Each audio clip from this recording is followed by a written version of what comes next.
Bien, buenos días. Agradezco la invitación, agradezco el ímpetu de quienes partieron con esta idea.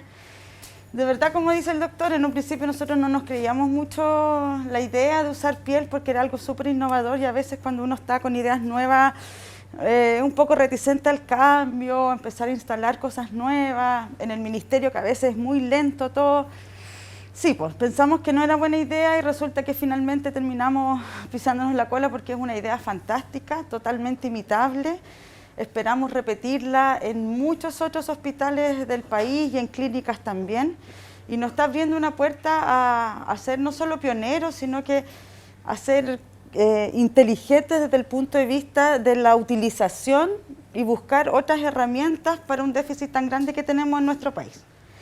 Partir contándoles un poco cómo pasa la actividad en nuestro país con respecto a los donantes de órganos y tejidos en general a partir de muerte encefálica. Me refiero a los donantes de muerte encefálica porque otrora era la principal fuente de obtención de órganos y tejidos hasta ahora. Y si ustedes se fijan, como algo comentaba Marcelo al principio, bordeamos los 10 donantes por millón de habitantes, que es algo absolutamente insuficiente para la realidad nacional. Nosotros necesitamos por lo menos llegar a los 20 donantes por millón de habitantes, que es una cifra que se compara a los países latinoamericanos que tienen un sistema sanitario similar al nuestro. Sin embargo, este año, estas son cifras todas actualizadas las que les voy a mostrar al 24 de diciembre. Ya llevamos un donante más que el año pasado, seguimos obviamente muy bajos, pero lamentablemente la pandemia nos cortó un poco las alas para poder saber si efectivamente el año 2018 fue un bajón, pero la tendencia iba al alta, tomando en cuenta el 2017. Ya el 2017 tuvimos 173, el 2018 a lo mejor fue un bajón, pero luego volvimos a tener 188 y dijimos, bueno, a lo mejor ahora aquí ya despegamos por sobre los 200, pero luego vino la pandemia y no supimos ver en realidad cuál es la realidad nacional sin estos efectos adversos. Con respecto a los trasplantes, la actividad también ha variado, pero se ha mantenido, si ustedes se fijan, no es tan considerablemente baja con respecto a los años donde se empezaba a sentar el modelo nacional que se instauró en el ministerio en el año 2010, 2011. De ahí en adelante las tasas eran superar los 300 trasplantes, los fuimos superando, lo dijimos ya, sobre los 400, los íbamos alcanzando. En 2019 hicimos 583 trasplantes, que pensamos que ya también íbamos repuntando, y luego ya volvimos por debajo de los 350 más o menos trasplantes. Este año llevamos 340, pese a que tenemos muchos trasplantes de algunos órganos bien interesantes que lo vamos a ver más adelante. La parte de riñón nos bajó mucho la tasa de trasplante, no sé, han habido muy pocos donantes de riñón y eso a lo mejor también nos ha afectado un poco en las tasas nacionales. Aquí tenemos un poco lo que les contaba. Si bien el año pasado, por ejemplo, desde el punto de vista cardíaco, 12 corazones trasplantados es absolutamente insuficiente para una lista de espera que tiene alrededor de 30 pacientes. Pulmón, 20 pulmones que se trasplantaron este año, es una tasa relativamente buena, entre comillas, comparado con años no pandémicos. 2016 fue un año no pandémico y se hicieron 19 trasplantes de pulmón. Este año ya llevamos 20 trasplantes, probablemente cerremos en 20. Pero con trasplante hepático hay algo bien curioso. Este año es el segundo mejor año en la historia de los trasplantes hepáticos en nuestro país. Se han extraído 105 hígados y me parece que el fin de semana hubo otro más. Y resulta entonces que es el segundo mejor año después del 2016, algo bien raro. Obviamente sigue siendo absolutamente insuficiente para los 80 o 90 pacientes que hay actualmente en la lista de espera hepática. Páncreas, anecdóticamente, 3 trasplantes es más o menos la tasa general. El trasplante de páncreas requiere de donantes bastante específicos, que sean jóvenes, sanos, sin muchos hábitos o enfermedades o hábitos nocivos, etc. Y renal, como les decía, muy baja la tasa de donación renal, muchos pacientes cuyos órganos no son trasplantables y por eso entonces que llevamos 340 trasplantes al día 24. Bueno, la actividad de tejidos, en realidad algo comentó Marcelo en su presentación, siempre ha sido muy baja. Nosotros podemos en nuestro país obtener de donantes vivos y donante cadáver. De donante vivo principalmente es cabeza femoral y amnios hasta el 2020 que partieron con piel aquí en el hospital. Y de donante cadáver, en realidad siempre es muy baja la donación de piel porque, bueno, lo vamos a ir viendo en el desarrollo de la presentación por qué. Pese a que se levantó la actividad de donación, procuramiento y trasplante de órganos y tejidos durante este último año, la actividad sigue siendo sumamente exigua desde el punto de vista de los tejidos. La donación y el procuramiento de tejidos en nuestro país a partir de donante cadáver es sumamente baja. Esto es más o menos lo que yo les contaba en el año 2021, el segundo mejor año, y con respecto a tejidos la situación es absolutamente contraria. Ya pese a que la tasa de donantes de tejido paulatinamente va subiendo, la actividad en relación a la extracción de tejido paulatinamente también se mantiene o incluso baja. No es fácil instalar modelos de generación de tejido a partir de donante cadáver en nuestro país. ¿Por qué? Porque los mitos que rodean al ámbito de los tejidos son sumamente grandes. Existe mucha mitología relacionada con el aspecto final que va a tener un donante de órganos, más aún si es un donante de tejidos. Si uno habla de extraer córneas con la familia, creen que es una nucleación de los ojos. Si uno habla de extracción de piel, creen que es como descuerar a la persona. Y eso entonces impide que exista mucha donación. A modo de ejemplo, de los 142 donantes efectivos que llevábamos al 24 de diciembre, habían 120 personas que podían ser donantes de piel, es decir, no tenían criterios de exclusión para ser donantes de piel. Y 45 de esos casos la familia no quiso o rechazó la extracción de tejidos por ABC motivo. Entonces ya tenemos más de la mitad.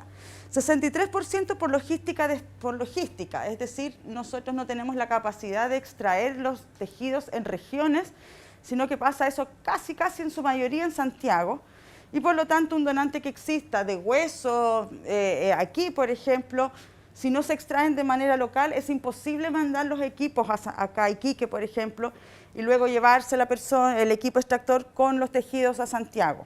Entonces así se han perdido 63 posibles donantes de tejidos y todo esto de piel básicamente, yo todo lo enfoqué en piel. Y en 12 pacientes la Fiscalía no autorizó porque la piel en muchos de los casos es un material en el fondo muy importante para las pericias forenses. Bueno, la pandemia hizo también lo suyo. Ustedes ven aquí cómo el año 2019 íbamos muy bien repuntando desde el punto de vista de los donantes y ya marzo del año pasado comenzó a verse la baja con respecto al COVID, luego aquí empezó a repuntar un poco y luego finalmente se mantuvo en cifras sumamente erráticas de suben y bajan. Pensamos que que nos estábamos posicionando nuevamente en los parámetros normales en septiembre, pero luego volvimos a tener un descenso en la actividad, probablemente relacionado con rebrotes, con reutilización nuevamente de camas UCI, etc. Así es que bueno, hemos tenido hartas cosas, ya llevamos los mitos asociados a la donación, que es una barrera, tenemos la pandemia, que fue otra barrera, y otra barrera muy importante, algo mencionó Marcelo en su presentación, no existen equipos procuradores en regiones. Por lo general, solamente los huesos, la piel se procuran en Santiago. Las córneas sí pueden ser procuradas en regiones y enviadas a Santiago, pero en general existe un alto déficit de procuradores, sobre todo de equipos de piel. Si hoy en día se pudiera obtener piel a partir de donante cadáver en Santiago, solo la procuraría un solo equipo, que es un hospital pediátrico en Santiago, que es el Hospital Ezequiel González Cortés. No existe procuramiento en regiones de donante cadáver, es decir, de fallecidos, ni por paro cardiorrespiratorio, que podrían ser extraídas en las anatomías patológicas, ni pacientes por muerte encefálica, que podrían ser pieles extraídas en el pabellón. ¿Ya? Eso ocurre solo lo que les comentaba en Santiago. ¿Ya? Por lo tanto, tenemos este déficit de equipos procuradores que pretendemos sanear a través de una mesa técnica de trabajo. Y si ya las cosas estaban difíciles, bueno, el tiro de gracia Fue el incendio que comentó Marcelo. Si ya las cosas estaban difíciles, el 31 de enero se nos volvieron absolutamente en contra. Ese incendio afectó la planta física del Banco Nacional de Tejidos, dejándola absolutamente inutilizada. Y lamentablemente se perdió todo. Se perdieron tejidos de aquí incluso que estaban pendientes por procesar. Se perdieron tejidos de muchas otras regiones que estaban refrigerados. Se perdió todo el historial de los donantes que se guardan a través de cerotecas. Se perdió toda nuestra historia pasada de funcionamiento y, por supuesto, toda nuestra planta física. Por suerte no fueron solo los equipamientos, pero fue un caos que parecía que nos iba a dar como el tiro de gracia a la actividad de tejidos en el país. Bueno, lamentablemente esa es la realidad de nuestro país, pero en el mundo los tejidos son utilizados como insumos terapéuticos con un alto valor, dijéramos, desde el punto de vista de los beneficios que otorga, ya porque los costos de obtención son muchísimo más eficientes que comprarlos o la utilización de sustitutos sintéticos. ¿Ya? Los programas de generación de tejido al interior de los establecimientos de nuestro país son relativamente recientes. Cada hospital que tiene una coordinación local de procuramiento debe analizar más o menos cuáles son las prestaciones en las que podría utilizar tejido dentro de su hospital y a su vez cuáles son los tejidos que podría generar su hospital y en conjunto con nosotros, con la Coordinación Nacional, montamos estos programas de tejidos. Un poquito de historia, los tejidos entre la década del 2000 al 2010 eran procesados por la Comisión Chilena de Energía Nuclear. Ellos son los encargados de, a través de un convenio de cooperación con el Organismo Internacional de Energía Atómica, quienes utilizan la radiación como de un método pacífico y en ese contexto entonces capacitaron al personal de la Comisión Chilena de Energía Nuclear en el procesamiento de estos tejidos sin ser su especialidad en el fondo. Ellos son ingenieros, no sé, químicos, bioquímicos y se dedicaron a esto. Por lo tanto, entonces, los tejidos no eran procesados con la celeridad que el sistema público los requería de vuelta, se demoraban un poco en el procesamiento, y entonces se pensó en hacer un banco nacional aparte y seguir utilizando la Comisión Chilena de Energía Nuclear para la irradiación de estos tejidos, que en el fondo es el método de esterilización de estos. Y en el 2014, entonces, se firma este convenio de colaboración en donde el Ministerio de Salud pone el recurso humano y las dependencias y el servicio de irradiación.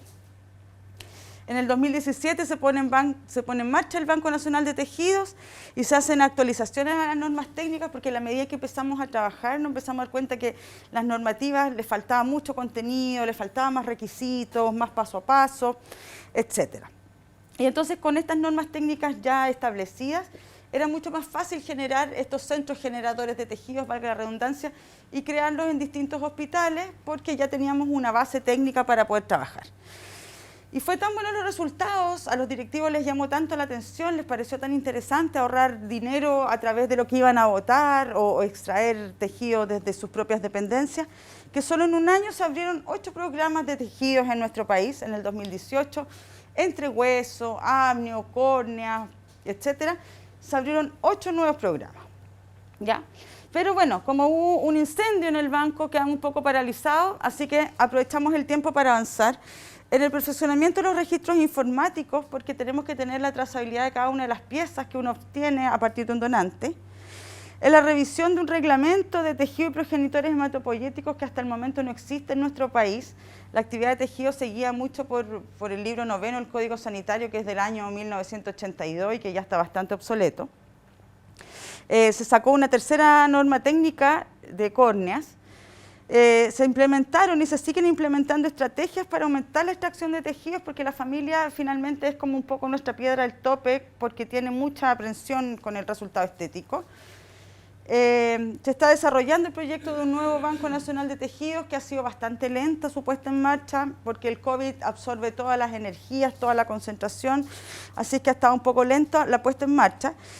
Y mejoramos junto con FONASA las canastas, que eso también era un aspecto que de algún momento traba un poco el procuramiento porque al no existir el saneamiento económico a los equipos que van a procurar, hay un desinterés por salir a las 3, 4 de la mañana a ir a extraer hueso, ir a extraer córneas y económicamente no es muy rentable.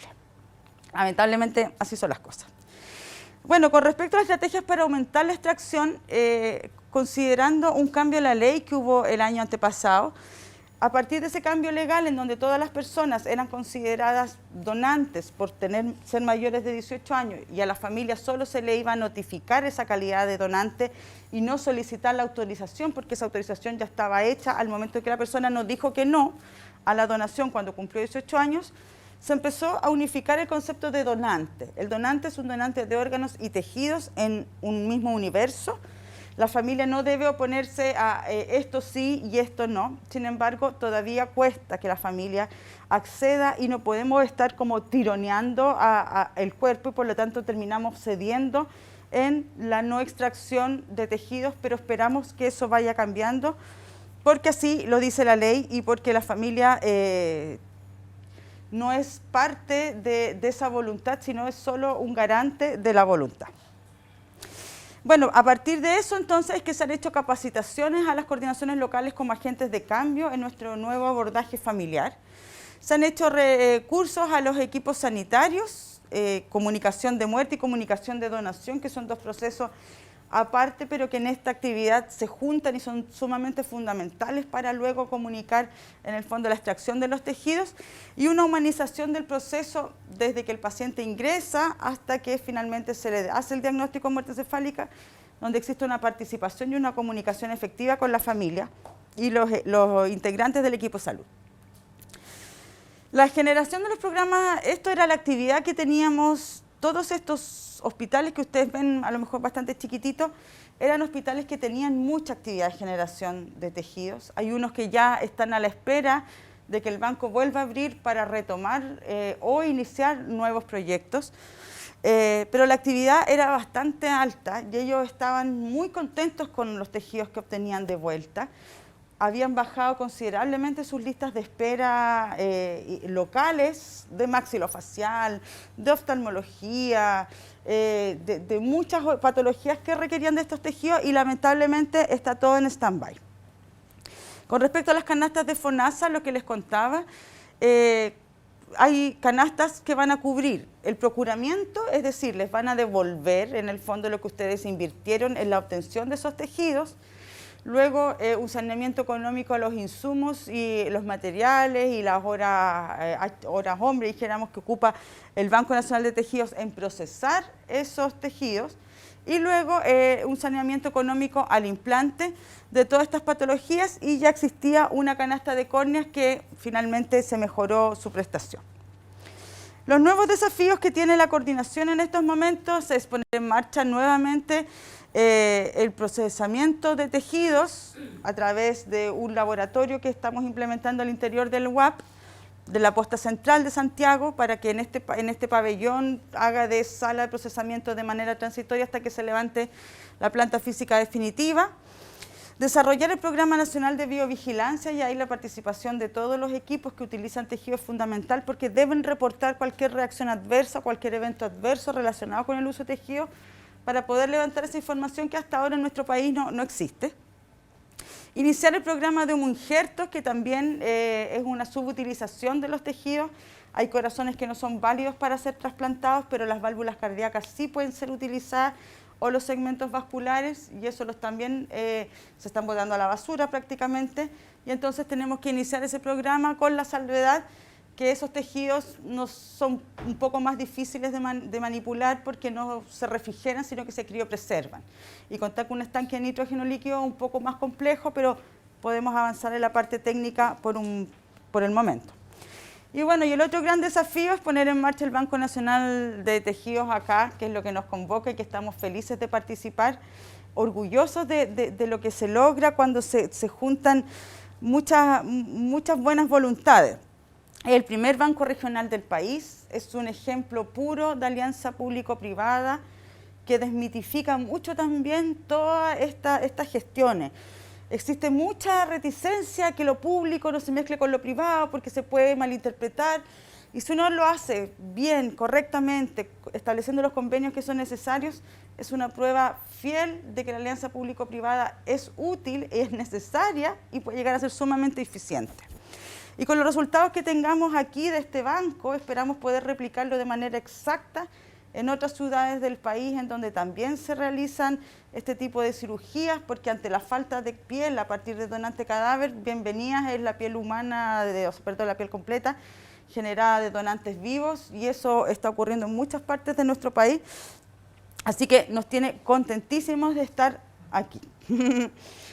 Bueno, como les decía, es una iniciativa inédita en nuestro país, ha sido objeto de múltiples, en un principio de múltiples inconvenientes. Finalmente, hoy en día es una actividad que adentro del ministerio, al menos en el área donde estamos nosotros, que es la División de Gestión de la Red Asistencial, ha sido sumamente bien mirada, bien, ¿cómo se les ocurrió esto? ¿Cómo no se nos había ocurrido antes? Qué genial, es fantástico. Y permite desarrollar un trabajo en red, que es mucho de lo que hablamos nosotros en el ministerio.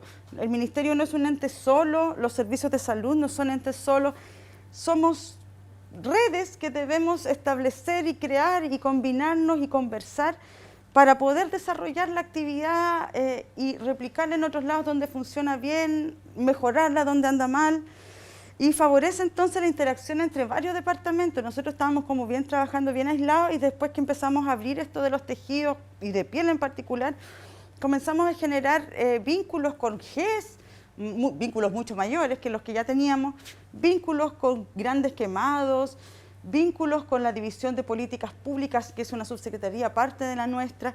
Nos ha permitido desarrollar un modelo en red y favorecer muchas líneas temáticas, y provee de manera equitativa y oportuna este tejido que es sumamente escaso a todo el país, porque no es solo que Iquique la genera, la procesa y se la guarda.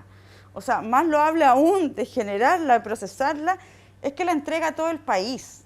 Y eso en el fondo le da un valor agregado a esto que es hace mucho más loable el trabajo que están desarrollando, porque es para todo Chile. Es una inversión, es un trabajo que se hace aquí, pero es para el quien lo necesite a nivel nacional. Y a partir de eso, entonces, es que estamos preparando cómo poder, replicar esto en otros lugares, y estamos preparando cómo vamos a distribuir esa piel a quien lo necesita. Y entonces estamos haciendo una mesa de trabajo en donde vamos a poder definir quizás el criterio de por superficie corporal quemada, los técnicos y los expertos lo dirán, pero nos va a permitir distribuirlo de forma equitativa y de manera bien oportuna. Bueno, para llegar a puerto un poco con el Banco Regional de Iquique se realizaron más de 10 reuniones para coordinar este proyecto, alrededor de 45 horas en total de reuniones, de lecturas, de documentos, unas 20 horas de correcciones, y esto se hizo en un trabajo conjunto entre dos divisiones distintas, que es la lógica con la que se tienen que establecer los proyectos en el Ministerio de Salud, así que nos permitió hacer un trabajo bastante en red, en un tiempo récord, que es lo más importante, que nos tuvo bastante agotados por mucho tiempo, pero ahora estamos completamente felices de estar a puertas ya de inaugurarlo y echarlo a andar. Para poder echar a andar el Banco Nacional de Tejidos existe ya toda una logística implementada, existe una logística de traslado que está disponible a través de la TAM, existe un convenio para irradiar estos tejidos, como les contaba, de la Comisión Chilena de Energía Nuclear. Los traslados terrestres en Santiago están financiados y por lo tanto no existe este costo adicional. Y hay una logística de trazabilidad implementada que es fundamental, porque de una piel uno podría sacar muchísimos parches e implantárselos a muchísimas personas distintas, y uno tiene que tener la ubicación exacta de qué pasa, dónde está guardado cada uno de esos parches, y para eso el sistema informático que existe lo permite. Bueno, rápidamente los desafíos que tenemos como coordinación es superar los 10 donantes por millón de habitantes, volver a superar los 350 trasplantes, disminuir a un 20% la tasa de no ratificación, es decir, que la familia se niegue a cumplir la voluntad del donante, disminuir la pérdida de donantes por no notificación, es decir, los pacientes que llegan con un daño neurológico y no son avisados a las coordinaciones locales, debemos disminuirlo para poder agrandar nuestro universo de posibles y potenciales donantes. Poner en marcha la derivación de pacientes de hepático crónico, la puesta en marcha del trasplante renal cruzado, que es bastante compleja de implementar, pero se debe hacer para poder satisfacer los 1.900 pacientes más o menos en lista de espera. emitir una nueva versión técnica de procuramiento y trasplante de órganos, y emitir el reglamento de tejido y progenitores que yo les comentaba que no existe, que nos estamos rigiendo por un libro de un código sanitario muy antiguo, pero que ya está en jurídica para poder ser implementada y rige mucho más la actividad. No quiero despedirme sin antes agradecer al Banco Nacional de Tejidos por el apoyo que ha brindado siempre, el trabajo conjunto que llevamos con el Ministerio de Salud, al área de tejidos de la coordinación, por supuesto que a la coordinación local de procuramiento de aquí del Hospital Ernesto Torres Galdame, a la señora María Elena Windsor, que nos ayudó mucho para desarrollar este proyecto, al doctor Fonseca, y a todos ustedes que ven en la donación un acto altruista, un acto de mejora tan solo del ser humano y también desde el ámbito social. Siéntanse muy, muy orgullosos del hospital en el que están. Son un hospital pionero, aunque a lo mejor no aparezca mucho, no tenga tanta divulgación. Deben estar orgullosos de que están en un hospital, que no todo pasa en Santiago, que aquí se hacen cosas maravillosas, cosas muy inteligentes, y que están siendo un ejemplo no solo a Chile, sino al mundo. Quiero invitarlos a que revisen la página yodonovida.minsal.cl y que nos ayuden a difundir nuestra campaña de donación, que este año está bien entretenida, que es el derecho de los órganos y tejidos. Eso es un libro descargable para que se lo puedan entregar a sus hijos, a sus sobrinos, y lo pueden difundir de manera bien lúdica, que todos los órganos y tejidos tienen derecho a la segunda vida, así es que la idea es difundirlo, para que en el fondo todos vayamos aprendiendo con respecto. Está bien completo, pero está bien asequible en cuanto al lenguaje. Así que les agradezco mucho que lo difundan y les agradezco mucho su atención. Muchas gracias.